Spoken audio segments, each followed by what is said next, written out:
Radio. This is Pet Life Radio. Let's talk pets. Cat lovers and feline friends, it's time for Adele Park's Quirky Catnips. Today on Quirky Catnips, we're airing a chapter of Quirky Cat Goes Splat by Adele Park. This frightfully funny tale is narrated by the ever-so-snarky Skitters the cat. Find out what happens when Skitters goes cattywampus for a kitten named Harriet.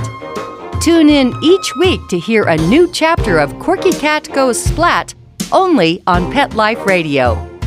Meow Kitties! Audio Recording St. George presents Quirky Cat Goes Splat. Written, produced, and edited by Adele Park. Narrated by a full cast. Splat! Meow, bitches. Twisted Tales by Skitters the cat. Part 7. Certain humans like to lament about how aloof cats are, like that's something bad.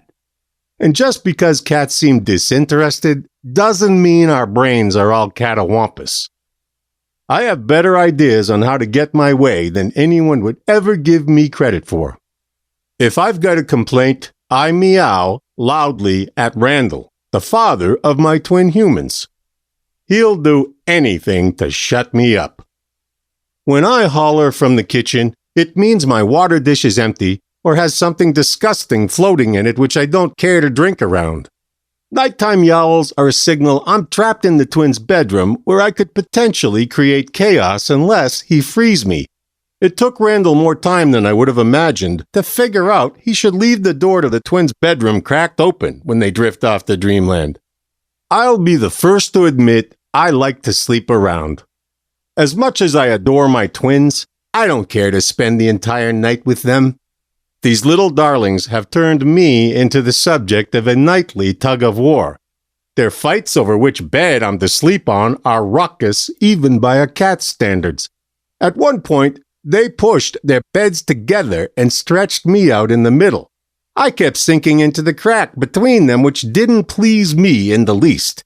Finally, they came up with the brilliant idea to have me switch beds each night. The cat-sharing plan then led to a brawl over which one would get the most nights during the first week of the arrangement. The trouble doesn't end even when bedtime goes off without a hitch. I can't blame the twins for finding me irresistible, but they both employ a suffocating, death-like grip on me while they're sleeping. My exit strategy is to wiggle out after they drift off, then caterwaul at the door until Randall comes to let me out. The twins are blissfully unaware of my departure. They could sleep through a typhoon. Besides knowing who to befriend, I'm also keenly aware of who to steer clear of. In the case of Moon McKenna, the mother of my twins, it's best to not be seen or heard. As long as I don't cross Moon, I've got free run of the house at Gecko's Gulch. Chapter 7. Moon McKenna. Life is a bitch, and then you die. I always thought that saying was for losers and lameoids. Then I met the women from Zion Flats. Dying is actually the good part. Of course, polygamist theology dictates these unfortunates will still be hitched to each other in heaven whether they like it or not. The only relief they get is knowing the randy old goat they jointly married won't be able to keep knocking them up in heaven. I've had my fill of pregnancy, 2 girls in the same junket. My daughters bring me the greatest joy, but they decimated my boobs and shredded my uterus. The twins turned 6 in August, which means they'll be in school full-time next year. Hallelujah! I logged countless miles on my new SUV, taking them to kindergarten last year. My husband, Randall, was in beauty college, so I got stuck with all the driving. Now that Randall has opened a salon in Naval, he'll be able to take the girls in the morning. I was glad when my sister Blue decided to spend the summer at Gecko's Gulch. She helps a lot with the twins, especially when I'm busy in the lab at Good Karma. Blue brought along her stepson Brandon and his friend Taj. So far, they don't seem to be much of a problem, or at least not that I'm aware of. My rule of being a good guest is this: don't do anything so egregious that it comes to my attention. There's enough trouble burbling in this part of Utah without a couple of teenagers touching off the Third World War. All polygamists are not created equal, but when one group goes down, everyone lives in fear. Scared people do scary things. The polygamists from Zion Flats are not related to the ones ruled by Warren Jeffs, the big plig from Colorado City, but they are equally dangerous. When the feds finally caught up to Warren, everyone in Zion Flats got real nervous. The religious doctrine of arranged marriages between teenage girls and dirty old men was suddenly on trial for the whole world to see. Nephi Stratton, the prophet of Zion Flats, began acting on his own paranoia in some very disconcerting ways. I know a lot about what is happening in the despicable slum they call Zion Flats because I hire a number of women who live there. With the economy crashing nationwide, I could just as easily employ workers from Naval and save myself all the headaches of dealing with Nephi. Instead, I've started a crusade of sorts, trying to help these girls in whatever small way I can. All of them are on food stamps, but this doesn't translate into proper nutrition. I have it on good authority that all welfare benefits are turned into Nephi to distribute as he sees fit. Working at Good Karma is considered a privilege, even though these women never see a dime of what they earn. And while this doesn't make their bottom line any better, I can at least provide them with healthy food and a positive atmosphere to be in for a few hours a day. I pay in cash directly to Nephi, who uses the money to keep everyone in Zion Flats despondent at all times. Nephi and I had a big showdown a few months ago when I got fed up with the parade of young girls he was moving through my skincare company. Every time one of those gloomy sex slaves got pregnant, I had to train someone new. The situation was needlessly costing me time and money. Eventually, Nephi agreed to send over a group of women who were too old to bake buns in their beleaguered ovens. The state of Utah is well aware of the wretched conditions in Zion Flats, yet fails to do anything about it. My theory is these officials are secretly hoping to practice polygamy in the afterlife. While they shun plural marriage on earth, many of them subscribe to the idea of a celestial kingdom whereby polygamy is the payoff for good behavior. Polygamy was outlawed in Naval in 1937. Those of Nephi's ilk left Naval and established Zion Flats, a place where they could impregnate underage girls in private. Against my better judgment, I've tried to help some of these victims. To date, springing Isla Ray Stratton from that communal swamp has been my greatest success. Isla Ray was barely an adolescent when she started working at Good Karma. She kept showing up with bruises on her face. Back then, I was still taking my employees to the Diamonds in the Desert casino on the weekends to sell products in their convention center. I complained to Nephi about the state of Isla Ray's looks, hoping if I mentioned I couldn't have abuse victims selling my lotions to the public, he'd stop the violence. Nephi agreed to change his tactic, sending Isla Ray over with whip marks on her back so deep the blood was seeping through the repugnant, floor-length dress they make all the women from Zion Flats wear. That was the straw that broke the polygamist girl's back. I made arrangements to sneak Isla Ray out of Zion Flats. I got a skitsy shock jock named Nancy Neptune to raise the money needed to buy Isla Ray's freedom from Nephi. Neptune went along with the plan, thinking it would make for interesting late-night radio chatter. Getting Isla Ray away from that heartless troll Nephi was worth getting arrested over. Nephi dropped the charges against me once he had the ransom money raised by Neptune in his grubby little hand. I thought for sure Nephi would pull the plug on letting other women work at Good Karma. He must have liked the extra income because they kept showing up long after Isla Ray had moved into a private suite at the Diamonds in the Desert Casino with another Zion Flats escapee named Meredith Andrews. Life in southern Utah rolled on. The elite group of menopausal hostages from Zion Flats formed a nice camaraderie. Since they don't have access to their own food stamps, I begin each workday with a continental breakfast and a dinner-worthy spread at noon. Meal times at Gecko's Gulch have become a rare source of joy for these poor women. Sometimes one of them even cracks a smile. I guess word got back to Nephi because a few months ago, he sent over Orinda, his tragically unattractive sister, to be our new cook. Orinda performs all right in the kitchen, but she is crabby as all get out. Her purpose in being here isn't to provide us all with healthy meals. Orinda's job is to rat out any worker who isn't hating life on a lethal level. Hang tight, kitties. We'll be back in a scratch. In the mood for a killer audiobook? Quirky Killers by Adele Park is the story of a serial bride who sends her husbands to heaven in a hurry. Too bad the cops don't see the humor in this and arrest this woman who is just trying to make sure everyone gets to meet God. Quirky Killers. Get it today on audible.com. You'll die laughing. Let's talk pets Let's talk pets on Pet Life Radio. Pet Life Radio. PetLifeRadio.com. We now return to more of Quirky Cat Goes Splat by Adele Park on Pet Life Radio. Orinda is also in charge of a shadowy waif named Evangeline.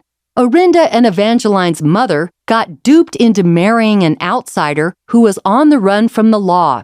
Nicholas DeLuca came from a mob family and was wanted on a number of charges.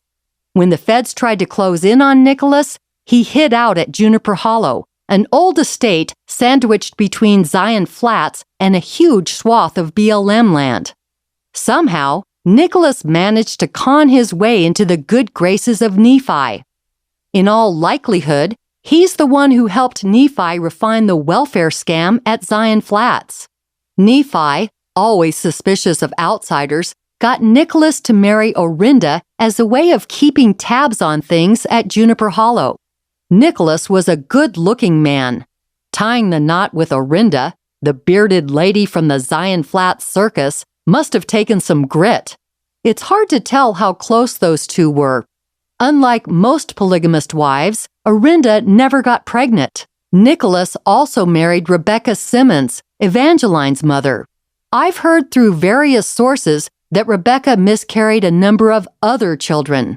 The women from Zion Flats have their babies at home, so the whole delivery process is a crapshoot. Further complicating Rebecca's situation was a rumor that she'd been futzing around with belladonna, a hallucinogenic plant that grows wild in this part of southern Utah.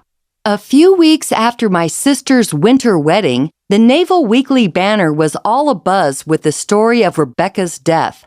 Rebecca supposedly jumped off the Widow's Walk at Juniper Hollow after a gory fight with Nicholas. The word coming from Zion Flats was that Nicholas had a dust-up with Nephi and decided to make like a Catholic and pull out. The blood splatters found in the house at Juniper Hollow told a different story. Too bad the evidence was destroyed before anyone could find out what happened. The residents from Zion Flats don't like outside interference. Under normal circumstances, the news of Rebecca's death would have been treated like insider information. In this situation, however, Evangeline blew their cover by running away the night Rebecca died. She was found battered and barefoot by a man named Boyd Fletcher. Boyd is an old-timer from Naval who owns a hunting cabin on Granite Ridge, a picturesque spot overlooking Juniper Hollow. The Fletchers were the original owners of both properties. They built what was once a magnificent country estate at Juniper Hollow. Somehow, Boyd's grandfather got mixed up with the mob from Las Vegas, distilling bootleg hooch in the caves underneath Granite Ridge. At some point, the operation went belly up. For unknown reasons, the family was forced to turn Juniper Hollow over to the DeLucas. On the night Rebecca died, little Evangeline was somehow able to climb to the top of Granite Ridge with no shoes on. Boyd found her wandering around and called the cops. When the police took Evangeline back to Juniper Hollow, they found blood inside the house and Rebecca's lifeless body on the ground outside. Orinda told the police Rebecca was addicted to belladonna and had jumped to her death on purpose. Rebecca's tongue was stained purple, an indicator that she had been ingesting belladonna berries. Orinda, sweetheart that she is, had dragged Rebecca's body away from the spot where she landed, thus disrupting what was most likely a crime scene. Incredibly, Evangeline was placed in Orinda's care. The cops in Naval don't get any sort of cooperation when it comes to dealing with people from Zion Flats, so they act like whatever is happening out there is no big deal. Just to make sure the shoddy police work in Naval didn't capture the attention of the feds, the house at Juniper Hollow was mysteriously set on fire. The flames were so hot, nothing was left in its wake but a few stone pillars. By the time the fire department in Naval got tipped off, one of the goons from Zion Flats had opened the diversion pipe on the lake out there and flooded the whole scene. Boyd Fletcher took obvious pleasure in the wreckage at Juniper Hollow, turning the hunting cabin on Granite Ridge into his permanent home.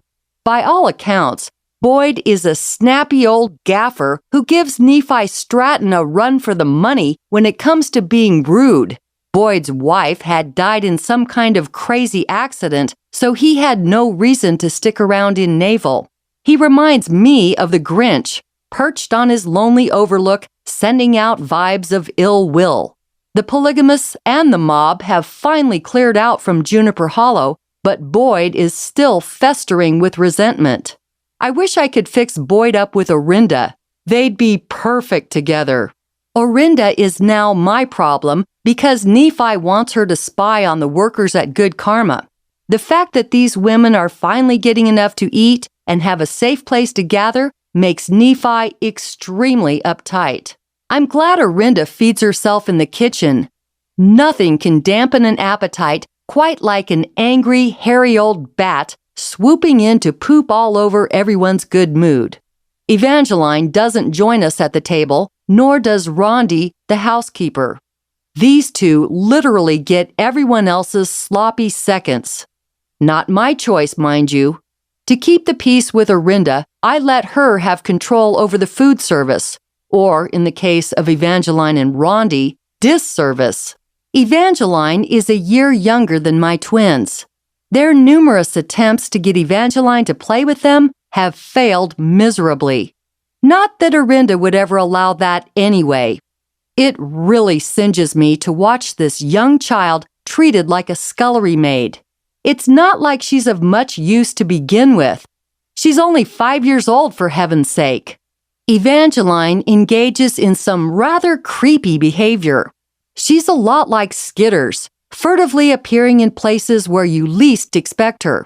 Sometimes I'll be at my desk in the lab, sensing I see Evangeline prowling around in the courtyard. When I look again, there's nothing there.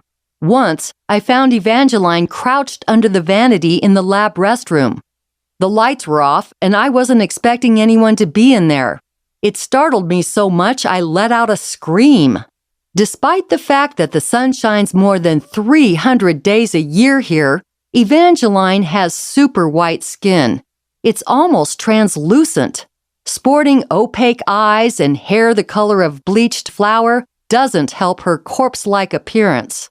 Evangeline rarely ever talks.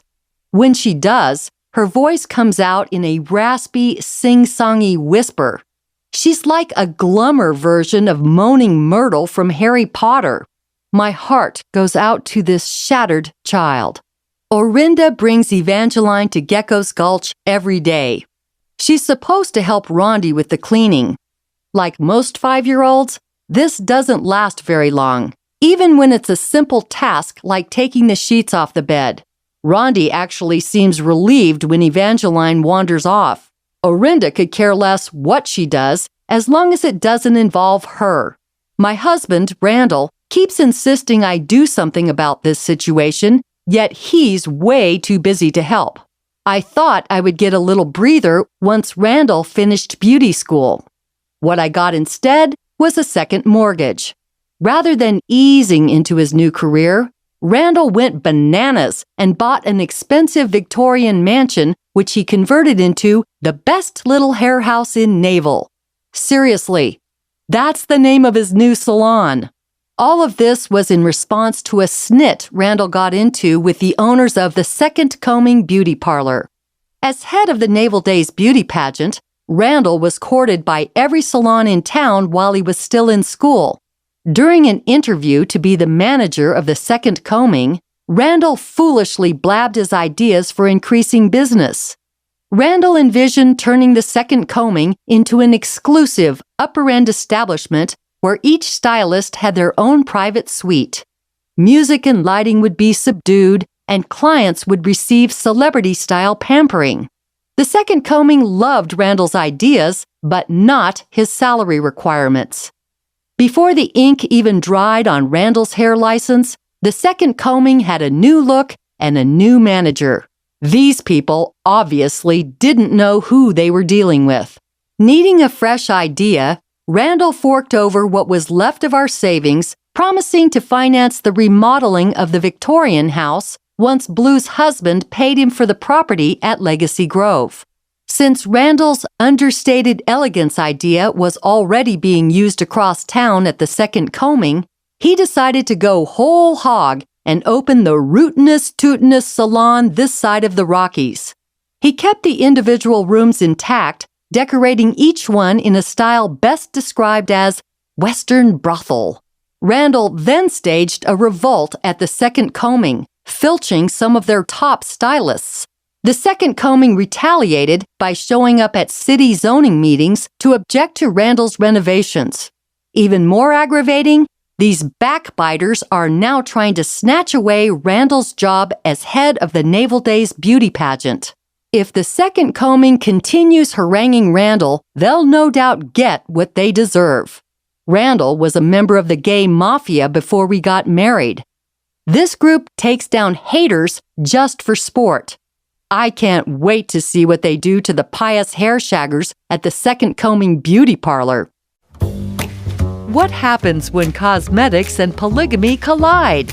Find out in Quirky Killers by Adele Park. Take a trip to Quirky Polygamist country, where one of the local brides is just itching to get her husbands to heaven in a hurry. Quirky Killers. Get it today on audible.com. You'll die laughing. Let's Talk Pets every week on demand, only on PetLifeRadio.com.